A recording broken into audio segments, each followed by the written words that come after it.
একটা সহজ সরল কথা, আত্মচিন্তা যদি করি তার নাম আধ্যাত্মিকতা দিলাম।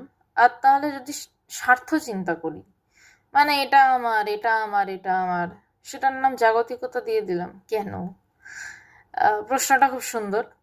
এবার এটার মধ্যে আলাদা করি, কেন আত্মচিন্তা এবং স্বার্থচিন্তা দুটো আলাদা।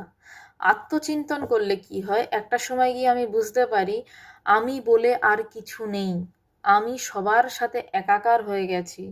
আমার একটা কাঁটা বিঁধলে যেরকম কষ্ট, অন্য কারুর একটা কাঁটা বিঁধলেও ঠিক তেমনই কষ্ট, বা অন্য কারুর কিছু হলে যা কষ্ট আমার কিছু হলে ঠিক একই কষ্ট, এবং এটা বোধ করা যায়। আর স্বার্থ চিন্তা, ওর পায়ে কাটা ফুটেছে, ফুটুক না, ঠিক আছে, চলো কাটাটা একটু বের করে দিই, একটু মলম লাগিয়ে দিই। কিন্তু স্বার্থ চিন্তা এটা, আর আত্মচিন্তা হচ্ছে আমারও যন্ত্রণা হচ্ছে কাটাটা ফুটেছে বলে।